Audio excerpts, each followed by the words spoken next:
This show is dedicated to the memory of the late, great Adam West. For a lot of us, he was our first Batman. Rest in peace, Adam West. Welcome to the 10 Forward Lounge. Please follow me. We reserved a table just for you.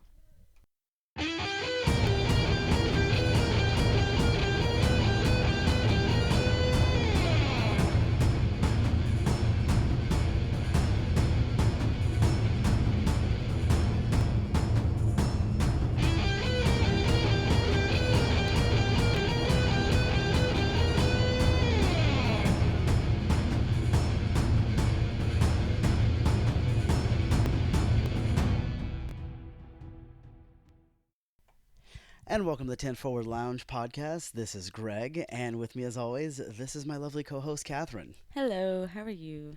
I'm doing good. We have a lot of stuff to cover. We have been a little bit behind. We've been super busy lately. Let's see. By the time you hear this, I will have wrestled 2 shows. We've been to Vegas twice. Yes. So we've had a lot of stuff going on lately. So we had to do this show. We had to jam 3 movies into this show. So this was going to be our Aliens and Amazons and Pirates Oh My show. So anyway, we are going to start off with Alien Covenant. I actually thought this was pretty decent. What'd you think? I liked it a lot. I think Ridley Scott did a fantastic job. This was Alien Covenant, starring Michael Fassbender, Danny McBride. We had Catherine Watterson, and it was directed by Ridley Scott, as we just said. And I thought this was great. It was actually supposed to be a sequel to Prometheus, Yes. and it killed Prometheus. Fuck Prometheus. Okay, now before we go any further, There my were no aliens in that movie. so probably a little late, but this spoiler warning, and my co-host tends to swear like a drunken sailor on crystal meth. So Hey, that's the rest of the town that's on crystal meth. I'm not. I'm just the drunken sailor. So anyway, yeah, Prometheus not okay. I've said this for a couple years now. Prometheus was a great sci-fi movie, but as an alien movie, it was the drizzling shits. I completely agree with that. It was kind of slow and kind of it was slow developing, which I was fine with. But as far as aliens, like what do we get? Like 12 seconds of aliens in the. You know what happened? Both times I fucking watched the movie, I'm into the build up and the science and everything. I love that. But it got so dull and I'm looking forward to the aliens so much. I fell asleep both fucking times and missed the 12 seconds of fucking aliens. So I was not very happy. Alien Prometheus was it was. I mean, you had Michael Fassbender, who's I would fucking pay to listen to him read the phone book. He is amazing. Yeah, that's Charlize true. Theron in that one also. Mhm. Very Love that they had her back. yeah, it was great. But Covenant was a very different movie. We actually got this was an aliens movie, It was absolutely. and so for those of you who haven't seen it, it starts off with a colony going. It's a colony ship going to settle this. Do we even remember the name of the planet? I don't. I I don't. was trying to look it up, and you can't find the name anywhere. But it's just this distant planet. We had was it 2,000 colonists, 70 Yes. crew members, Mhm. and they are hit by a solar flare, which just sends their ship all to shit. And Mhm. so all the hypersleep chambers, they have to wake the crew up, and A couple people died. yeah, Right we had off a the couple bat. people who died. Crew and colony alike. Yeah, we lost the captain. Oh shit! I forgot about that. Yeah, we lost the captain. It was James Franco who got all of like 12 seconds. So Yeah. Like it was actually he wasn't in the movie at current time. It was all just flashbacks to him and in like pictures and videos and everything. And I bet he still made so much money yeah, I was off thinking of like, how that. much did you pay Franco for like his They this could have just done anybody. right? He showed up on an iPod or an iPad, Yeah. and it was yeah, but I mean, fucking good on him, for whatever he made on that. Yeah.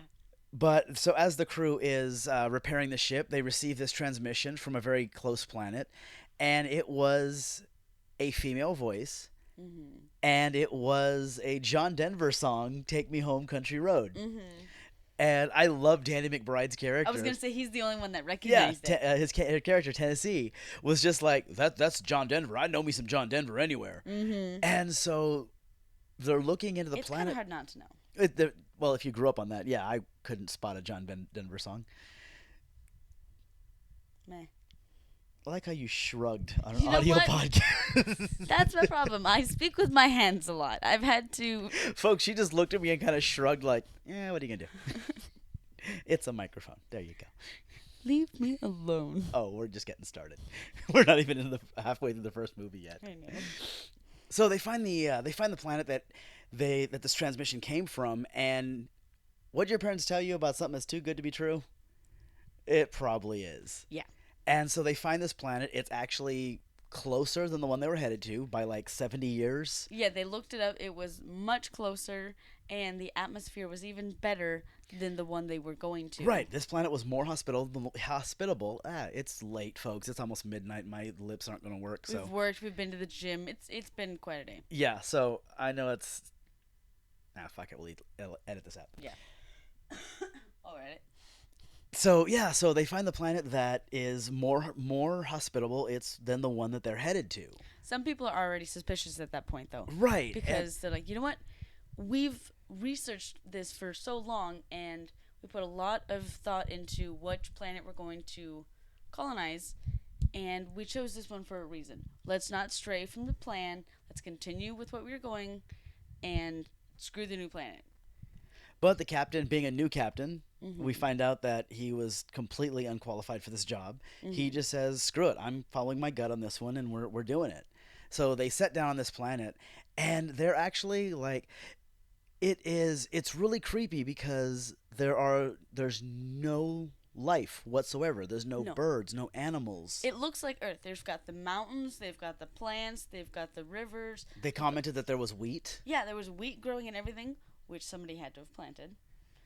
But they were like, there's no sound, there's no crickets, there's no birds, nothing. It is just completely quiet. It's fucking creepy. And as they're checking this out, we get some close-ups of some spores and plants on the ground that get stepped on, and we get to see this fungus, this mold, enter through the nostrils of some of the crew members. Yeah. And somehow that grows into an alien.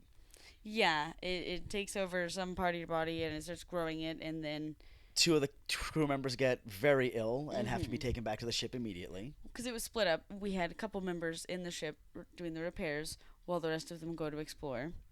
And yeah, they were like, oh fuck, we need to get back to the ship right now. And then shit goes on at the ship as well. And that's when just all hell breaks Yeah. loose, because whatever's infected these two crew members grows into a full-grown alien and burst out of the back.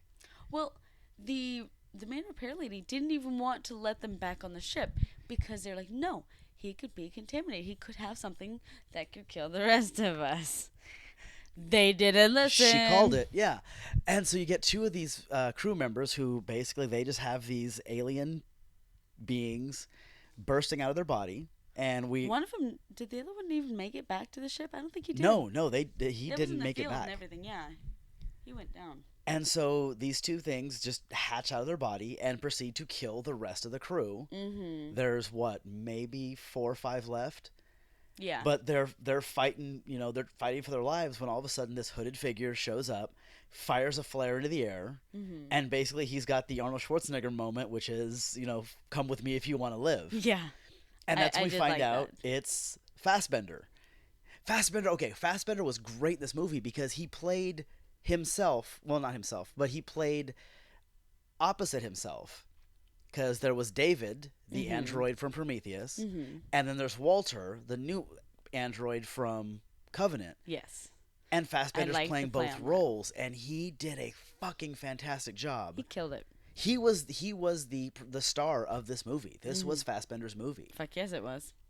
He And- absolutely deserved it, too. Oh, absolutely. And so David leads them back to this giant city that is just, it's riddled with dead bodies.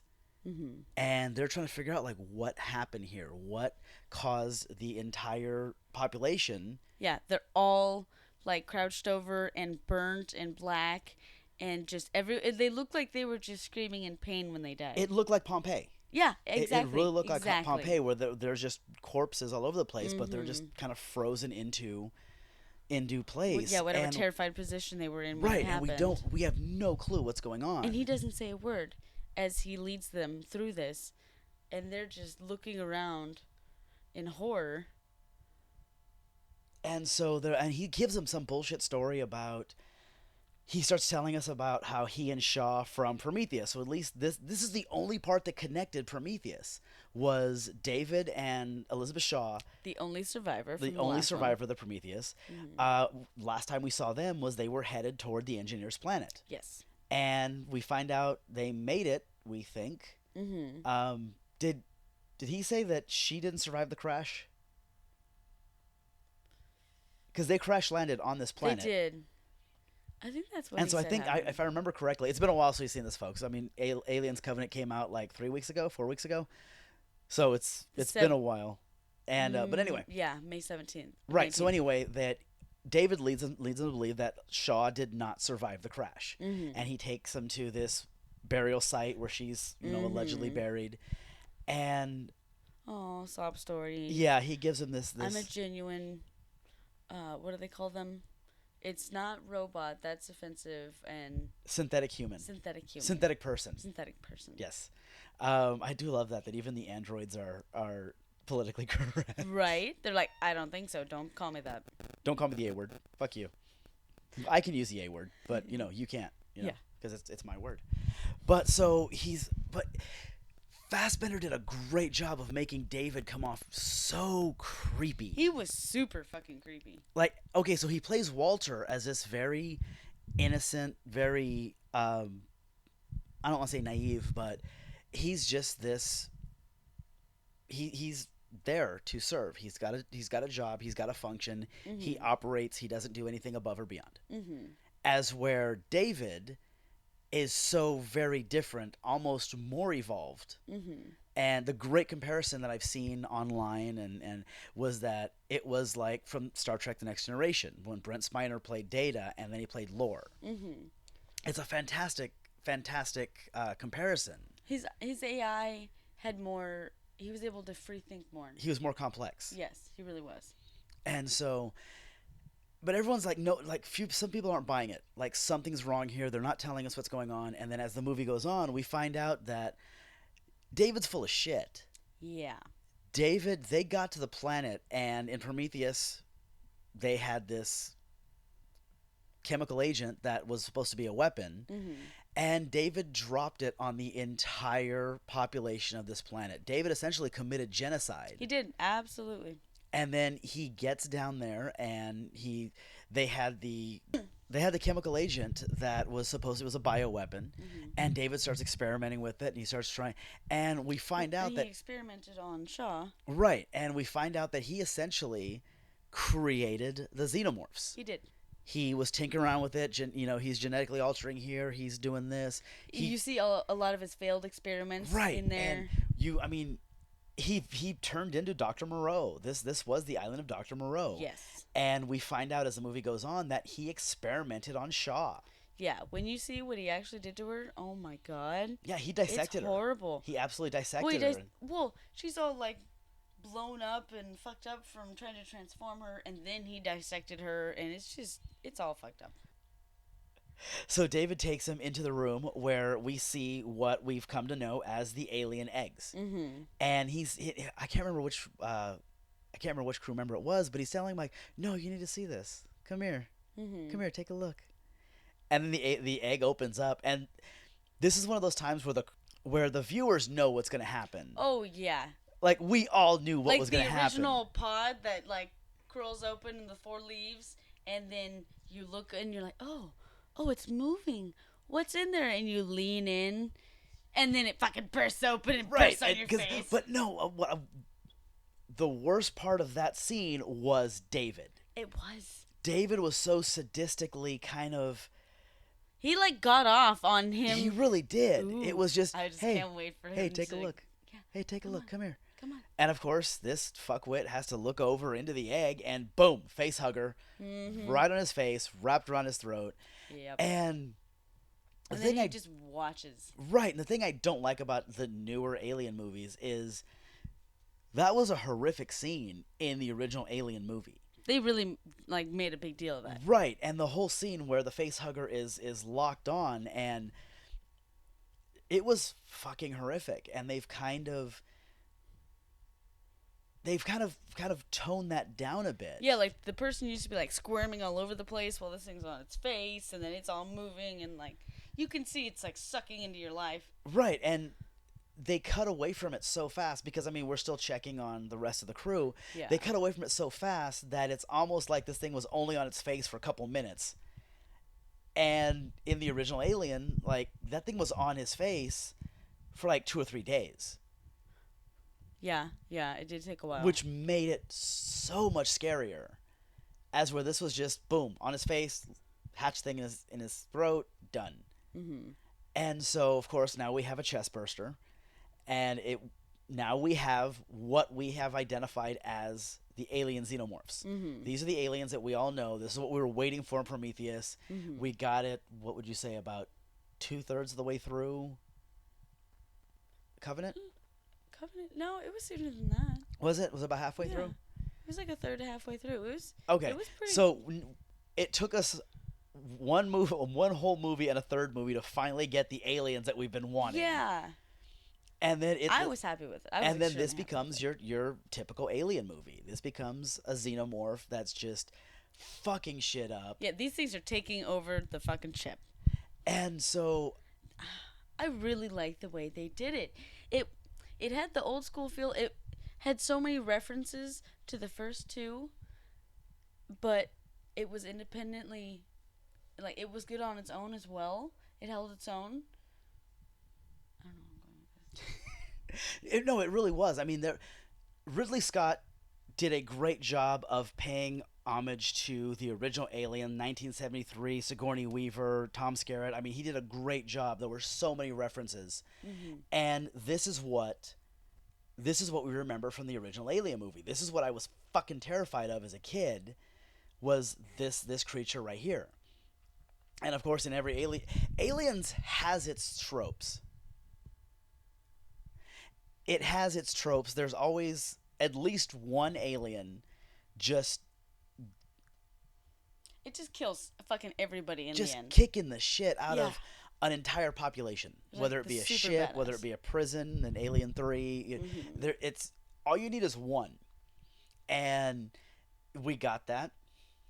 In every Alien movie, almost every Alien movie, there's always an android that loses its shit. We got that, Mhm. and But it still didn't seem like it was overdone. Like they No, were just no. redoing the same plot.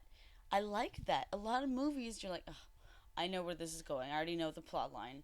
This isn't exciting, or it doesn't scare me at all. There's no build up to it because I know where it's going. I really like the way they did this one. right, Covenant didn't do anything new, with the exception of redefining the origins of the xenomorphs. Yes. Nothing was done. Yeah, not a whole lot. Not a whole lot. But it still did it really well to Mhm. where It's just portrayed a little differently. it was still scary. Yes. I think it was classic, but yes, it was definitely a good thriller. Right, and then the ending, which was okay. So the crew finally they trap this alien, they shoot it into space, which is apparently the only way to kill these fucking things. Mhm. Because in every Alien movie, that's how it's killed. It's fired into space, and so they finally get it, and Ooh, one of my favorite parts at the end was when you get the android. 'Cause they right, don't right, like to be called because that. okay, so He swallows. we have the before we get back to the ship, Mhm. you have the final battle to the death between David and Walter. Mhm. And we're led to believe that Walter won because Walter was missing his left hand that he had lost earlier in the movie. Mhm. Walter shows up. He said, "I had to kill David." Did anybody buy that was Walter? I really don't think they did. They kind of acted like it, but They went along with it enough to where at least I'm sitting there going like, that's fucking David. yeah, that's David. The moment I saw his hand, or lack of hand, I should say. I'm like, yeah, I know that's not him. And it's I liked the way they did it though. It still didn't seem corny. Right. So we dispatch with the alien, and not as many people died as I thought was going to. Yeah. They start going back into the hypersleep chambers, and they set a course for the planet they were originally headed to.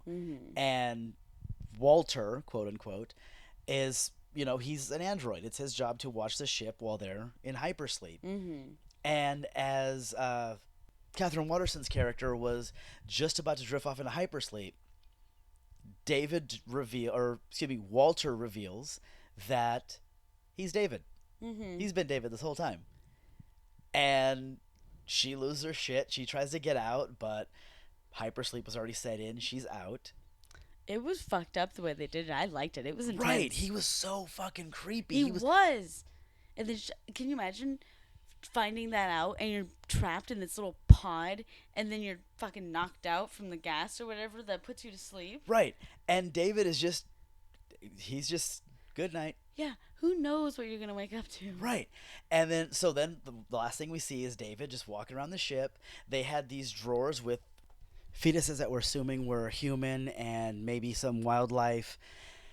And David opens one of these drawers up, and you see a couple of empty pockets, and David just pukes up a couple. Regurgitates. Yeah, he regurgitates a couple of facehugger embryos and just puts them in storage. It was super gross, but awesome. And then he just kind of walks off into Just closes the drawer and saunters off to some pretty awesome music. Right. And I mean, And you just see all the pods, all the you see all the colonists, colonists. yeah, all the colonist sleep chambers that are just kind of hung like laundry. It was awesome. But it was just, I love the fact that this wasn't a happy ending. No. And this is, I mean, It was really like fucked up, but still had that happy feel. it was He very saunters off, captivating. like, yeah, it was really was. just, you want to hate this guy, but you really can't. It was like watching Hannibal Lecter work. Yeah, look what all that he did. Yeah, and it was so. But anyway, here's the part of this I love, and I've discussed this with you many, many times. Yes. This entire movie just felt like a giant fuck you to James Cameron. Because this movie redefined the origin of the aliens. It did, completely. Okay, so in Aliens 2, okay, I've always wondered, why did Ridley Scott not come back for Aliens? And I researched as much of as I could, and I found out he was never asked to. Wow. They never asked Ridley Scott to come back. That's ridiculous. The first two were the good ones. Well, no, Ridley Scott did the first one. Oh. Ridley Scott did Alien, 1979, That's with right. Sigourney Weaver, Tom Skerritt. That was Ridley Scott. The studio wants to do Aliens, so they said, hey, this guy just came off of Terminator, this James Cameron dude. Terminator was a good movie. Why don't we get him to do Aliens? Mm-hmm. And Ridley Scott doesn't even know this movie's being made until it's in production. So Ridley Scott's sitting there going like, well, what the fuck, man? Like, I did Alien. You didn't call me back for Aliens? Are you fucking kidding me? Yeah. And Aliens was where we discovered James Cameron did a great job of giving us a good origin for the aliens. Yeah, I like the movie. Yeah, he gave us the hive kind of behavior. He gave us that the xenomorphs come from eggs. The eggs are laid by the queen. Which was badass. Right. It's to this day still one of the scariest scenes I've ever seen. It's fucking scary. Yeah, it's horrifying if you've never seen it. I'm a grown man. That still fucking creeps me out. But James Cameron did all of that. And 30-something years later, Ridley Scott comes in and basically says, fuck you, James Cameron. I'm taking my movie back. He did Prometheus. He does Aliens Covenant, which completely wipes everything Cameron did off the table. Yep. It erases Aliens. It erased Alien 3, Alien Resurrection, Alien vs. Predator. All that shit's off the board now if you're going by Ridley Scott's movies. Yeah. He's like, fuck you. I'm ending it the way that I wanted to end it. It's my origin story. To quote you several times, Ridley Scott said, I do what I want. Fuck you. Mm-hmm. But I mean, I thought it was great because Ridley Scott already said that we're going to get 3 of these. He was going to do a new Alien trilogy. Mm-hmm. And by the time Covenant was released, Ridley Scott's basically going, Maybe okay, two's we enough. might do 4. We might do 4 movies. But I mean, I think it's great if he can connect this prequel saga Mm-hmm. to Alien. Yeah. I don't see him doing much with Cameron's Aliens. No, I don't think there's a lot you can do to connect those. No, but it's still. I mean, it was a great job. It and did. To, It really was. if we want to get right down to the numbers, at the time we're recording this, the Rotten Tomatoes score was 71% positive for the critics Mm-hmm. and This is really 61% for the fans, which is actually really close. Like, Yeah. that's Normally there's a big difference. yeah, one thing I've always loved about Rotten Tomatoes is the difference between the critic scores and the fan scores. Yeah. Because you can get a movie that the critics think is absolute dog shit, Mm-hmm. and the fans love it. And I just love the fact that they will weigh both opinions. Mm-hmm. And Covenant actually opened with a $36 million weekend, which was down from Prometheus. Prometheus came in at 51 million. Mm-hmm. So I don't know if that's a good sign or a bad sign, because Covenant was a much better Aliens movie. Much better. I don't There know. were actually aliens in it. Yeah. Again, Prometheus, great sci-fi movie, not a great Aliens movie. Yes.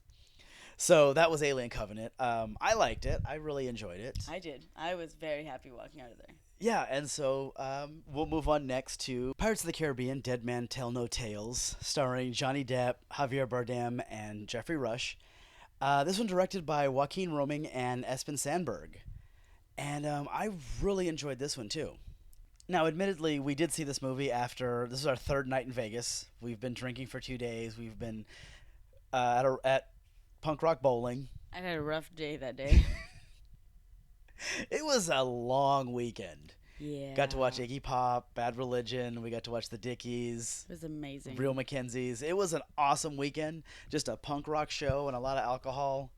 And we decided to take it easy on our third day, and we went and watched Pirates of the Caribbean. Mm-hmm. And so this one was actually really different in the sense that, okay, we start out where we're introduced to Henry Turner, played by Brendan Thwaites, and he's the son of William Turner, Orlando Bloom from the first trilogy. But this is his kid, and we first see him when he's 9. Mm-hmm.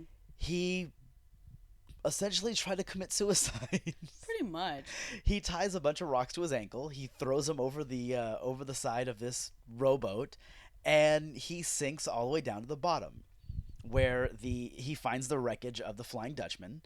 And if you remember from the third Pirates movie, William Turner was cursed. He is now the captain of the Flying Dutchman, and this is his son.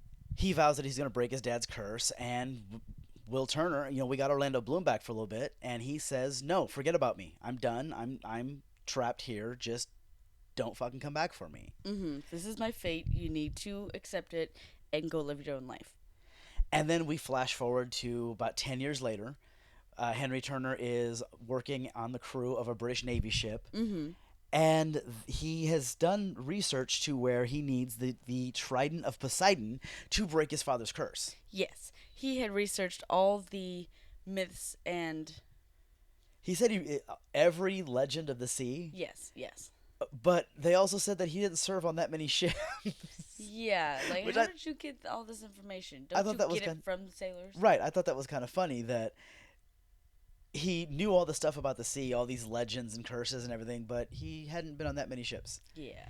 And he's on this British Royal Navy ship, He's a troublemaker. and they are headed into the Devil's Triangle. And he's telling them, like, "Hey, turn around, it's the Devil's Triangle, we can't go in there." The captain completely blows him off Mm-hmm. and says, "It's just a legend, stop screwing around, get back in your spot." Mm-hmm. And they end up sailing through it. They are attacked by the ship of Captain Armando Salazar, played by Javier Bardem, who's another just amazing actor. He killed it in this one, too. He killed it in this one. This was actually a little more lighthearted because the last thing I remember him in was No Country for Old Men. Yeah. And that was so He's brutal in that different. movie. Oh, my God. So different. Also a badass in that movie. Oh, he was great in that movie. Same thing. He was a scary villain in this one. He plays a good bad guy. Right. And so the ship is attacked. The crew is just decimated. And Salazar tells him, "I always leave one man to tell the tale." And Henry Turner had been accused of treason and he had his sleeves ripped and was thrown in the brig. He's thrown in the brig. So he's the last one that they find. And he has these posters, one of them being a wanted poster for Captain Jack Sparrow. Mm-hmm. And Salazar sees that, and do you know Sparrow? Henry tells him, I'm looking for him, because he needs Sparrow. He needs Jack Sparrow to find the Trident of Poseidon to free his father. But he can't exactly just go look for him, because he needs a living person to tell him. And so Salazar tells Turner, can you give Sparrow this message? Tell him that death is coming for him. Mm-hmm. So Salazar is found. You know what I thought was a little overdone? All the... I don't know, he really he really drew out his words, and then all the stuff that he's, like, dribbling out of his mouth, and the more it was There was a lot of CGI on Salazar's character. I didn't mind the CGI. I expected it because of the trailers, but I thought his character, like the way he started out the movie, was a little overkill, and he toned it down as the movie went on. I'm really hoping he looked at it and he's like, yeah, this is starting to get a little too corny. Like, let's make this more like with every movie. I'm sure there were reshoots, and either the directors said, okay, let's tone this down toward the end, or they reshot at the beginning. For whatever reasons, it didn't feel like the same tone. It didn't. It really didn't. But again, I mean, Salazar tells him, tell him death is coming for him. And so there's we cut to back on St. Martin, where a ship has picked up Turner. Mm-hmm. They have basically, they're trying him for treason. He's found with his sleeves ripped, which is the sign for treason. And they're telling him that, wait a minute, your whole ship is gone. The whole crew's dead. You're the only survivor. So they sentence him to death. Yep. First thing we see on St. Martin is we have the mayor, I think it was the mayor. Was it? Yeah, and they're saying that we have this new bank. Your money's safe. There's no way that any country or any man can break into this safe. And of course, they open the safe, and you find a drunk, passed out Captain Jack Sparrow. Mm-hmm. Couple bottles of rum. Couple of empty bottles of rum. Yeah. And the mayor's wife. Yeah. Well, you don't see her at first. Jack gets out, and then it's like, who are all you people? Where am I? And then she gets up, and everyone's like, oh, shit? And he's all calling her a whore. He called her a trollop. A trollop. And the mayor, that's my wife. No, somebody says, isn't that your wife, mayor? And then he goes, oh, my God. Now, I'm sure they did this on purpose, but Jack Sparrow's older. He's not as sharp as he used to be. He's kind of over the hill, which was... I wasn't crazy about that. I was not either. They took away his wit. They took away his charm. They took away his cunning. Exactly. That's Jack Sparrow. Like, I loved him in the first movie. Yeah, that's what he was known for, and did so well on in the first movie. And it just felt like it built up over the next two movies at least. On Stranger Tide was kind of a standalone movie. It really didn't have anything to do with the first trilogy. It really didn't. We could just cut that whole movie out. If you didn't see it, don't fucking bother seeing it, buying it. Unless you really like Penelope Cruz, because really that's the only reason. That was a selling point for me. Yeah, but some people don't want to spend $20 to look at Penelope Cruz. Some people, totally worth it. I think $20 to look at Penelope Cruz is a good deal. Well, she's not naked. Well, it's a fantastic deal, though. Still. Okay. So, Sparrow and his crew are planning a heist, which, in hindsight, this is the worst heist ever. Yeah, it was awful. They hook up the safe to this pack of horses. No, they hook up the horses to the building. Well, it was supposed to be the safe, and the safe didn't move because their plan was to pull the safe through the wall. Through the holes in the wall. Right. And then, that's right. So when the horses take off, it ends up dragging the whole building down the street. And it was a little over the top. I dug it for a little bit, but they dragged it on for too long. It really did. That joke didn't. It just and kind it was right in the beginning of the movie, and I'm like, okay, I hope this isn't how the rest of the movie's gonna go. That they just kind of kill things like that. Right, and so they just kind of drag the entire bank. They literally dragged through it the on streets of St. Martin. You've got Sparrow inside the safe. The door's open. You have Money's fly- flying everywhere. Right. And we skipped over Karina. So we were introduced to Karina Smith. They threw a lot at you They really right in the did. beginning. They They threw could a have lo- slowed that part down a little bit. So Karina Smith has been accused, and she's being tried for witchcraft. You meet her when Turner is in the hospital right before they go to throw him in jail, when they find that, his jacket sleeves have been torn and everything. She comes up and pretends to be a nurse, talks to him. He's like, hey, I heard what you know about all the legends and stuff. We need to work together to get this trident. Slips him, She slipped him basically a lockpick. yeah. So he gets out of there. She disappears. And then they're both like, oh shit, we're missing them. Let's go find them. So they're chasing Karina. Calling her a witch. Right, and she just happens to end up with Sparrow, who Sparrow tells her, were you part of the plan? Didn't you come up with the plan? Yeah, I didn't like that part so much either. They really, he used to be the one that came up with the plan, and They didn't. They really did a lot to make Sparrow look over the hill. yeah. And it wasn't, it didn't fit. It was kind No. of, yeah, it I was didn't kind like of the vibe heartbreaking. they gave off. To recap, Karina picks the lock because she's arrested for witchcraft. They put her in jail. She picks the lock. She finds Henry Turner. She needs Henry for the trident. Henry needs Jack because he needs a ship.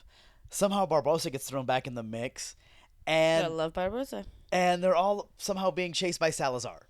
See, they So- really throw a lot at you in the beginning. Right, and This so was what, the first, not even 20 minutes of the movie? Like everything got 10 thrown minutes? at you all at once, and I'm kind of sitting there in the theater going, "Okay, are we all caught up now? Is everyone on the same page?" Yeah, they need to give you a couple minute intermission at the very beginning, so you can be like, okay, let me arrange everything and make sure I know what's going on and connect it to the first 3 movies and everything. They did. I mean, It's very quick moving. we need a little more breathing time. Yeah, just a little bit. Kind of take a breath in the first, at least the first act, because they Mm-hmm. threw a ton of shit at us. I think it's funny that they throw important characters at you, but then drag this fucking building on for so long, when they could have taken time away from that, introduced the characters a little slower, and given them more time for you to, okay, this is what's going on. Okay, so now we have Sparrow, we have Barbossa, we've got Karina, we have Henry Turner. I keep wanting to say Will. We're on a ship and we're headed to find this trident. Mm-hmm. And they need Karina because they She's say reading the map and the stars. right. The legend is that the trident is found by a map that can't be read by man, and we find out that the map is written in the stars. It literally is the constellations, and Because Karina has this book that was given to her by her father, who she does not know who he was, and it's got a ruby. No, there's a ruby. Yeah, it was a ruby on the front, and then on the blood moon in the beginning of the movie was the only time that you can read the inscription on the front with the ruby. So she finds that out, and then she's just going with this book. She's going off this map. And I did like that every character needed another character for some reason. Yes, there was Okay. a reason for them to all be Turner together. needs the trident to break his father's curse. Mm-hmm. Karina's the only one who can read the map to find the trident. But she needs Turner's help as well to find They the need trident. they need a ship, which is why they hunt down Jack. Mm-hmm.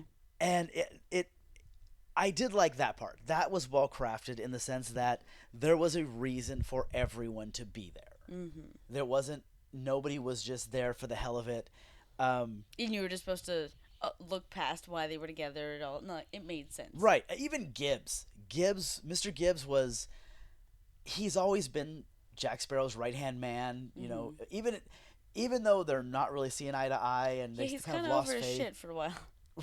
He really is. He's like, Jack, I'm tired of your shit. You're done. But he does come back, and it's kind of like it's a great kind of buddy picture in the sense that Gibbs is like, all right, wherever you go, I'm there with you. Yeah. And so we're off to find the trident. And along the way, I mean, we find out that Barbosa is Karina's biological father. We find that out. Karina does Karina not. does not. Not until the end of the movie, but Jack pieces it together. Mm-hmm. Jack starts to, and he's kind of, I couldn't tell if he's like genuinely interested or if he's just fucking with Barbosa. Because he likes to do that.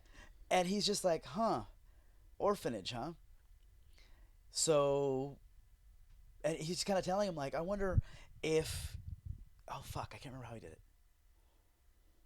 He's basically just insinuating that, hey, didn't you spend time in wherever Karina was, I can't remember what city she was born in, and wasn't that roughly about, and if there was a child, wouldn't she be roughly Karina's age? And he's just kind of fucking with Barbosa, just pulling the strings, and you could, that's the only time I think we ever see Barbosa like really uncomfortable. Yeah. In like 4 movies, it's just like, He Jack, shut up. actually got under his skin. Right, he's like, Jack, shut up, shut the fuck up. Like, no, it's not true, and he's denying it. Mm-hmm. So I thought that was interesting that we get a daughter. Because Barbosa is talking about her name, Karina. It's a star. And not very many people know that that's where her name comes from. And she doesn't piece it together. But yeah, that's part of the puzzle pieces that Jack got and put together and then fucks with them. So I mean, this becomes a treasure hunt. This becomes, I mean, we're along for the ride, and we finally get to the Trident of Poseidon.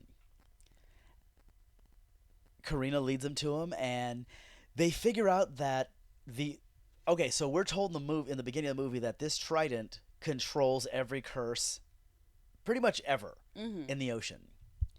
And they have to figure out that, okay, it does that, but if you want to break the curse, like Turner wants to do, you have to break the trident. And they get to the trident. Salazar's crew's on their ass. There's this, But they can't come on land. right. And so they did this very interesting Moses thing where they split the water. That was pretty awesome. I thought that was great because, yeah, kind of stolen from Davy Jones and his crew that they couldn't step on dry land. Yeah. So when the trident, Well, if they're cursed to the ocean, it makes sense. it does make sense, but you've yeah. already used this before. Yeah. And so there was kind of a throwback to Davy Jones. They get the trident, but the separating the ocean starts to collapse. And so now it's a matter of getting out of there before they're all killed.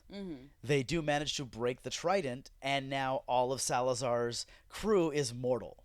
Half of them drowned almost immediately. Yeah, because they were already in the water waiting there because they couldn't come onto land. And so now all you have left is you have Gibbs sailing the Black Pearl. We got the Black Pearl back, which I thought was awesome. Yes. And he's dropped the anchor, and he's telling them all, grab onto the anchor, we'll pull you up. And of course Salazar grabs on also. He's now mortal, he's human. And as they're pulling themselves up, he grabs Karina, and he's basically saying, if he falls, he's taking Karina with him. And Barbosa looks down, and I thought it was interesting because they gave Barbosa the same kind of moment that they gave Michael Rooker in Guardians of the Galaxy 2. They did. It was very similar. It was just we find out he's the daddy, he's the father, and he ends up sacrificing himself for his child. Yeah, like immediately. I didn't put that together. How similar that was. I like that. Yeah, it was. They're both badass characters. I don't know if it was done on purpose. No. But it was. I thought they were both I just didn't link those. really well done. And Jack drops the sword to Barbosa. Barbosa lets go of the anchor, stabs Salazar on the way down, and saves Karina's life. It was only a few minutes before that she finds out that, oh shit, this is my father. I was still mad that Barbosa goes down again, takes the heat for everything, saves everybody, and they give him like 2 seconds of recognition, and then it's like, Jack, oh, we love Jack so much. Like, what did Jack do for you during all this? I love him too, but god damn it, give Barbosa some more freaking thanks. He didn't get as much of a redemption as he should have. No, he did. I mean, But I don't know if you could have. Yeah. I'm not sure if you could have, because Barbossa's been, for the most part, he's been a bastard for the I don't last think he 4 needed movies. a redemption, but I don't know, just some more credit at least. Yeah, I don't think they gave him enough shine. Yeah, exactly. A little more time in the light. So I mean, that's pretty much Pirates. Here's my nitpick. Here's the part that just kind of pissed me off. They wrapped it up well. They did. They really did. Okay, so this is supposed to be the final movie in the Pirates of the Caribbean. Disney is really great at wrapping up a franchise before it's overstayed its welcome. Mm-hmm. They did it with Toy Story. They've done it with Pirates. I mean, if you think about it, this franchise is 14 years old. There are people. Wow, that's weird to think about. Yeah, the first Pirates came out in 2003. Oh my god. So there is an entire generation of people who grew up on Pirates of the Caribbean. I did. Yeah, and because I remember when the first Pirates of the Caribbean came out, everyone's sitting there going like, seriously, you're making a movie out of this? And the movie came out, and it was fucking amazing. It relaunched Johnny Depp's career. Mm-hmm. This movie did for Johnny Depp what Pulp Fiction did for John Travolta. Mm-hmm. I mean, they were still tremendous actors. They still had a great body of work, but it just kind of reignited them, and it was kind of like, hey, folks, remember these guys? Yeah, remember it made why them they're a awesome? hot actor so that they got more roles after that and can revamp their careers. Right, and look at everything Johnny Depp has done since Pirates. Mm-hmm. And so I hate to see the Pirates movies go, but I love the fact that Disney knows, okay, I'd rather have them put it to rest than just fucking kill it and drag through the streets like that fucking building. because how many movie franchises can we name right now that have just overstayed Fast their way? and the fucking Furious. That franchise should have died 3 movies ago.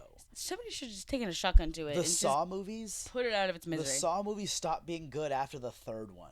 Those are just murder porn. I hate those movies. They just, Friday no, the they're all bad. 13th went 10 movies. I mean, they ran. Oh my out, god. Yeah, Friday the 13th ran out. They ran out of so Jesus. much shit. They launched Jason into space. Oh That's my how god. bad. And so I'm really kind They of glad. were really desperate. Yeah, I'm really kind of glad to see Disney say, we're putting this to bed. And it went well. Yeah, they tied up everything they needed to tie up. They weren't desperately trying to, how can we connect this all and make it make sense, but end it in one movie as well. Right, I had some nitpicks, which one of them was, okay, if you break the trident and it ends every curse ever, doesn't Will Turner die? Yeah, because he was kept alive by He was becoming the captain of the Flying Dutchman. exactly. And so that was my one nitpick was, if you break this curse, Will Turner dies. I think they were like, you know what? We're going to wrap up everything, and we'll leave some small little holes, but you could look past those. See, and Honestly, they weren't that bad of holes. I kind of thought it was more of a, we're going to go out on a high note. We're going to give everyone their happy ending. Exactly. Because you get Will Turner walking off the beach. He's 10 now free of the seconds. Dutchman. Mm-hmm. Henry Turner runs up. There's this big hug. Dad, I get my dad. And then you get that shot off in the distance, and we get 10 seconds of Keira Knightley. Yep. I Also, I wonder how much she got paid for Right. that. I She mean, pulled a James Franco. she really did. Yeah. But it was. You could nitpick it, but can you end this franchise without Keira Knightley? She Yeah. was such a huge part of the original trilogy. The character arc for Elizabeth Swann was amazing. It was just funny that she wasn't even mentioned. They just show her at the very She had end. no lines. No lines. She seriously had 0 lines. Nothing. They didn't mention her. They didn't do any flashbacks with her. Literally all nothing. she did was walk over the horizon, Run run up. to Will Turner, hug him, credits. Yeah. That was that's it. That was all she had to do. And again, good on her.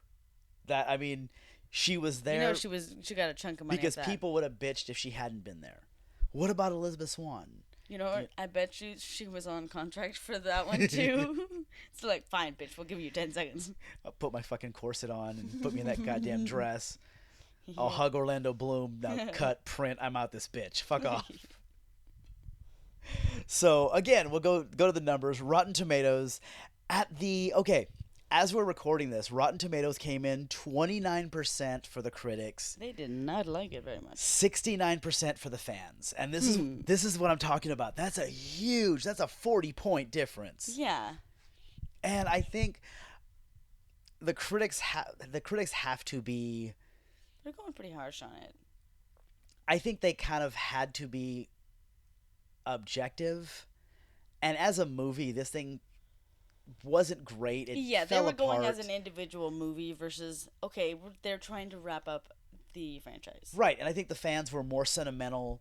This was Jack Sparrow. Like I said, there was an entire generation of kids out there who grew up on Captain Jack Sparrow. It was known that this was going to be the last one, so I think people just kind of went in, and most of them were like, oh, okay, it's pirates. We'll say good things, and the rest of them were like, no, this sucked. So that's why I got a 69%. You know what? I don't really disagree with either of them.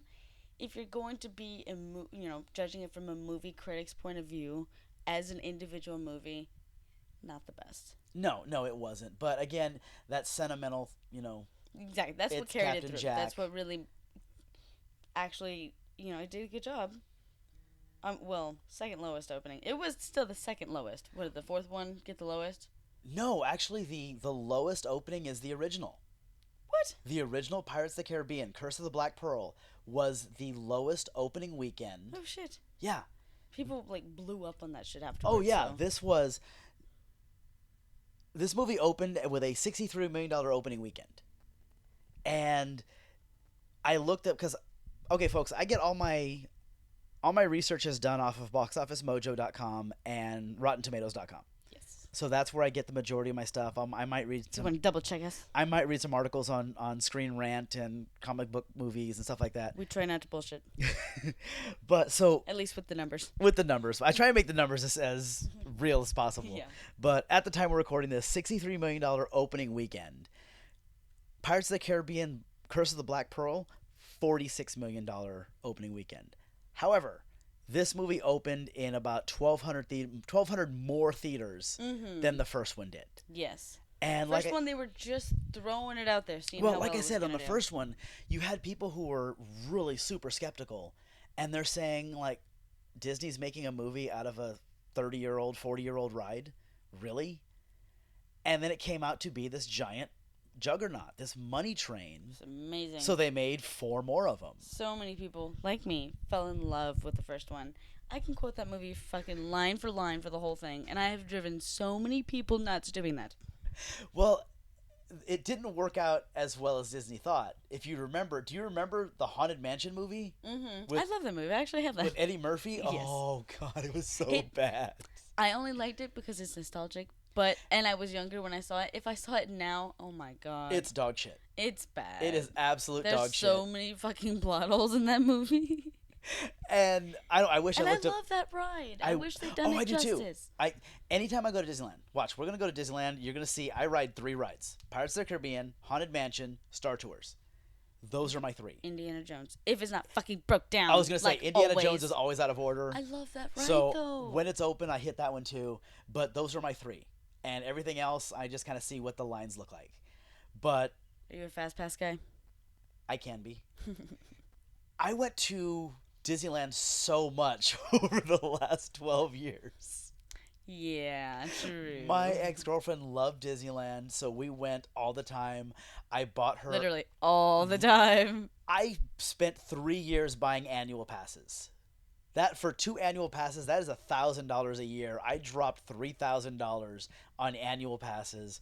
We were there You're once just a like a month, slave to Disney. and Take my money. I got prison raped by a mouse. That was pretty much what it felt like. But I mean, I'm not gonna talk shit. I love Disneyland. I don't need to see it every month, No. but I do love Disneyland. every now and again. And those are my 3 rides right there. Is Pirates of the Caribbean, Star Tours, and Haunted Mansion. absolutely Right, gotta but- hit those ones. Yeah, but turning back, Thunder this, Mountain Railroad. not bad, not a bad Fucking one. love that one. But trying to turn back, from this giant tangent we let off on, We're the great at Haunted that. Mansion movie was dog shit, which is why they didn't continue this franchise. Yeah. Okay, Pirates of the Caribbean was a giant moneymaker. They they turned out 5 total movies. It reignited Johnny Depp's career. Mm-hmm. Like this, I mean, I'm kind of bummed to see this go. I am too. I am. I love pirates. I love. I don't know. I just love the whole idea, the execution of it. How they had Johnny Depp. He came up on his own and was part of the ride and would start, just acting like the animatronic, and then would start talking to the people. Have you seen the is it London? He dresses up like Jack Sparrow and actually visits a children's hospital Yes. dressed as Yes. Jack Sparrow. That's awesome. That is fucking I think fantastic. he's done that a few times. Yeah, and you see these little kids who are they're so happy that they are just crying. Mm-hmm. And it's one of I'd those probably fucking cry. Johnny Depp is, I don't know what it is, but people love to hate on Johnny Depp. I don't know. And I've never got that. He's He's a good person, but he dresses like a hipster Johnny kind Depp of, so to me is like Nickelback to most people. Like I've never understood the hatred that like, most go hate people on Will have Ferrell. for him. Fuck off, Right. Johnny Depp. And I mean, what other actor do you know created a amazing character, or he didn't create him, but he brought life to him, to the point now he where couldn't have been played by anyone else. he will dress up as that character and visit children's hospitals just for the hell of it. Mm-hmm. That is fucking amazing, and I mean, I have to applaud the guy for doing it. That is awesome. You know? Absolutely. So I mean, yeah, I mean, I'm a little bummed to see this franchise go. He will forever be Captain Jack Sparrow. They want to talk about the post-credit scene? Do you remember the post-credit scene? There was a lot of alcohol involved that weekend. Mm-hmm. Okay, so the post-credit scene, It's been a long it day. cuts to Will It was Turner. a long movie too. What was it, like 2 hours 17 minutes? It was a little over. It's 2 hours and change. I want to say like 2:12 or something. So you're not Something that like far that. off. But the post-credit scene surprised.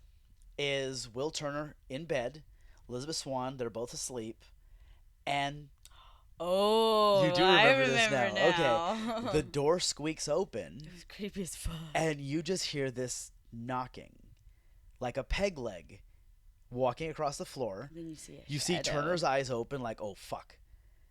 know You it's that see a sound. giant lobster claw just kind of shoot out of nowhere. So it is Davy Jones. Mhm. And Turner jumps up, he spins around, there's nobody there. And then Turner's just kind of like, okay, what the fuck was that? Rolls over, goes back to sleep. So Disney's leaving, I think they're leaving the door open to maybe continue the franchise with Orlando Bloom. Mhm.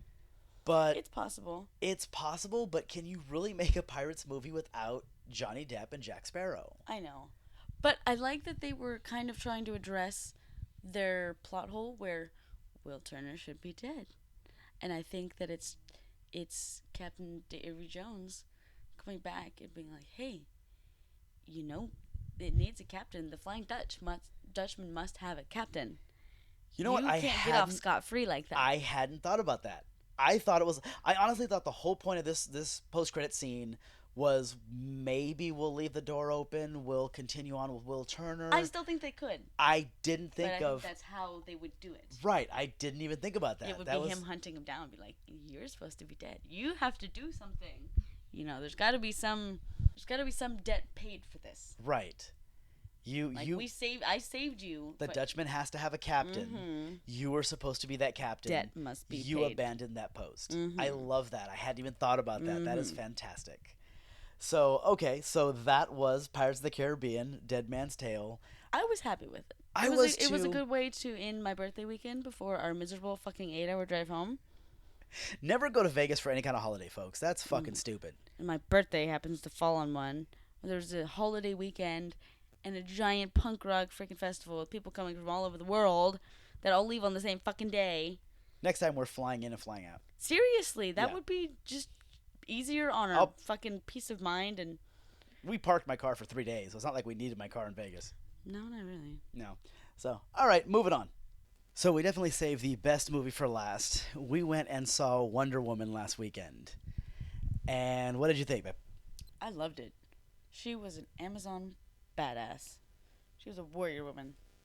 I thought this was fantastic. I mean, this was the start of the DC cinematic universe that they wanted with Batman vs Superman.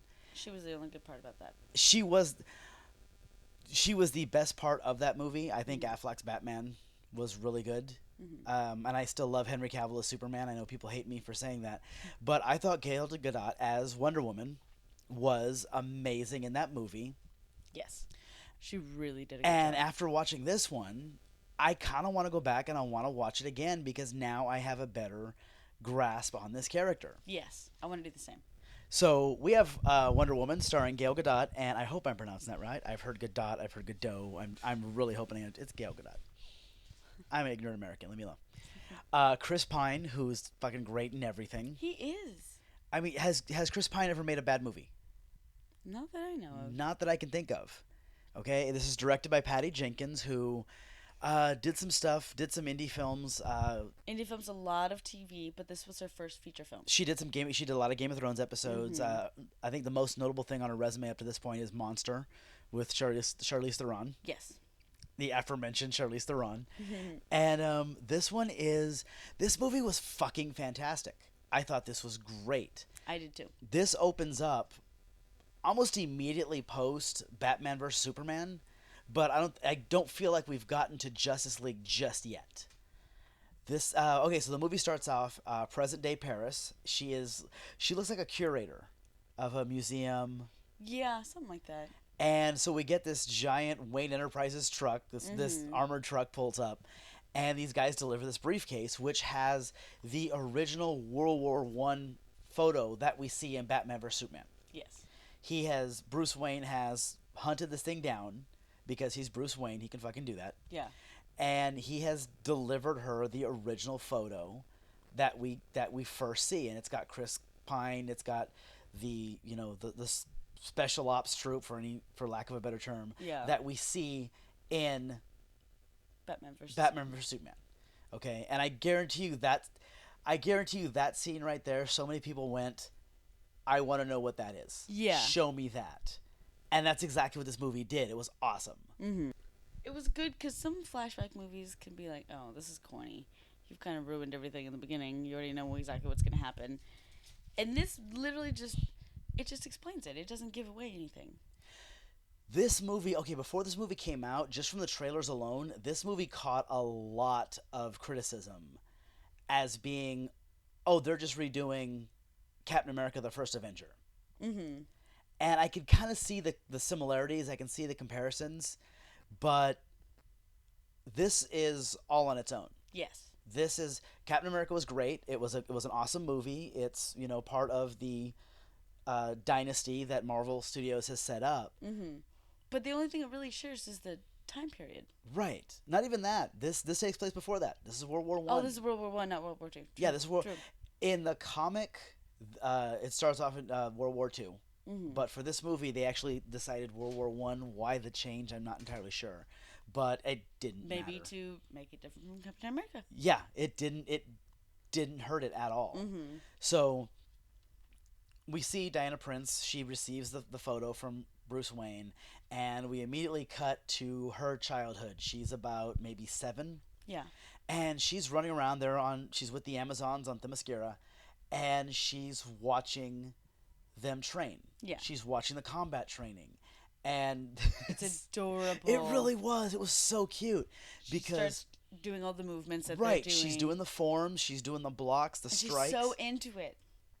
And both her mom, who I love that actress, Connie Nielsen. She was in Gladiator. She did, I want to say half a season of Law & Order SVU. She was in the second season of The Following. That actress is That's fantastic. She is great. It's all over the place. And we see Robin Wright. Yeah. Who I didn't know. Well, actually, neither of us knew until the end of the movie that that's who it was. I knew Robin Wright was in the movie. I didn't realize who I it didn't know was. who she was. And she looks completely different in this. Yeah. I would compare her to Linda Hamilton in Terminator 2. Robin Wright is jacked in this movie. She's not Jenny in Forrest Gump anymore. No. She's amazing. She bulked up. Yeah, and so we start with little Diana. She is begging her mother to let her train. Let me train with the warriors, Mom. I want to be a warrior. And her aunt trains them too. Right, and because Robin Wright plays Antiope, and her mother, Hippolyta, is saying, no, no, you're not going to train, you're not going to train. You don't need that. What I thought was cute was Diana starts bargaining with her. Yeah, Like, because anybody who has kids has heard this argument. absolutely. Little Diana's like, okay, Mom, come on, no sharp weapons, just shields. Okay, come on, no weapons, I'll be careful. And it was just so cute that sadly, I did not get that actress's name, the child. She did a great job. She though. was She did. fantastic. And so Diana's persistent. She wants to train. She wants to train. And so Aniop says, okay, I'll train you, but we have to keep it a secret. And so she starts training her. She starts training Diana despite her mother's objections. Mm-hmm. And we see her develop into this just amazing warrior. Yeah, she was better than everybody else. Right. And her mom tells her the story when she's a child about the gods and how mankind, Zeus looked after them. Mm-hmm. And it actually made Ares, the god of war, jealous. And so he decides that he's going to corrupt mankind. He's going to manipulate them, have them tear themselves apart. Mm-hmm. And Zeus and the other gods try to stop him. And Ares ends up killing all the other gods. Mm-hmm. He's the only one left. And they said with Zeus's dying breath, he banishes Ares to Earth to live with the humans, and he creates the Amazons. He places them on Themyscira, and he leaves with them what they God called the Killer. God Killer. It was awesome. In hindsight, they never specifically told us what the God Killer was, Mm-hmm. and that came into effect later. Yes. Hippolyta takes Diana into this sword chamber. They show him the sacred sword, and this is the God Killer. And Diana's asking, "Well, who will wield the sword?" And Hippolyta tells her, "Only the bravest, fiercest warrior of us all." And we see Diana is developing into that warrior. She's the fiercest Amazon warrior, and she actually ends up accidentally injuring Eniop. Yeah. And she's really ashamed. She runs off. She ends up on this cliff. She's staring this gorgeous view. I want to say this was shot. It looked like it was shot in Greece. Amazing view, and she just sees an airplane just crash in the ocean. No idea what the fuck this is. She's Yeah, what never the seen an fuck is airplane in her that? life. In the plane, we have Steve Trevor. We have Chris Pine's character, and he's unconscious. He's about to drown. Diana dives in, saves him, pulls him out, and I love that line, "Are you a man?" Yeah. And Chris Pine's just looking at her like, well, what the fuck else would I be? The Amazons surround him. They question him. Who are you? What are you doing here? Blah, blah, blah. They've got, swords to his throat. Who are you? They don't take new people very well. And they start interrogating him. And he starts telling about the war, the greatest war ever. And he's telling them this war is going on and people are dying. And they don't want to be a part of it. They're They- like, you know what? they basically just said stay this is our separate." problem. Yeah. This is not our problem. This is not our world. And it isn't their world until the war shows up on Themyscira. Yep. Okay, so Steve Trevor's a spy, and he is being followed by your people. And they don't know that he's a spy just They yet. don't know he's a spy. But like I said, he's being followed by your people. He's being followed by the Germans. And you have this German troop that Themyscira is protected by a shield, which was kind of a shitty shield. Yeah. It made the island invisible, but it didn't really protect them from Yeah, anything. that's where I was like, okay, what the fuck? I thought that was supposed to be a little different. I don't know if I really wanted to rewatch the original animated Wonder Woman movie, which was awesome, before and see what similarities they had. But I don't remember the frickin' shield being that flimsy. Right, and The airplane just fell through. The guy literally poked his head through and was like, hey, look, there's an island. Let's go there. What the fuck? Like, come on. And- Shouldn't it, like, mind fuck you and be like, oh, we need to go this way? Right, and so the Germans end up on the beach, and for the most part, they got their asses handed to them. Yeah. The Amazons, I mean, just kick the shit out of them. At first, they started, Well, because they started using their arrows and everything and just kicking the shit out of them. But then they bust out guns, which There they wa- don't know what that is. Okay, the Amazons, there were casualties. Yeah. It wasn't a one-sided ass whooping. I mean, there were casualties, but They for the did most good, part, I mean, the Amazons they killed every German soldier that stepped foot on the beach. Yes. And and like I said, there were limited casualties, Antioch being one of them. Mm-hmm. That part was sad. Right. And so it kind of forces Diana to she has to leave. She can't be here. She tells her mother, I can't stand by and let innocent people die. No. And that's what I thought was great was that's Wonder Woman's strength Yes. is her love, her compassion, is It has nothing to do with patrioticness. It's just she wants to be a good person. She can't see people suffering. She can't stand for that. right. And I mean that's she didn't leave for revenge. She didn't leave I liked that. for, action. She wasn't really thrilled about fighting in this war. She But could help fight so that other people didn't she have to couldn't die. sit by and think that people were going to die if she did nothing. Mm-hmm.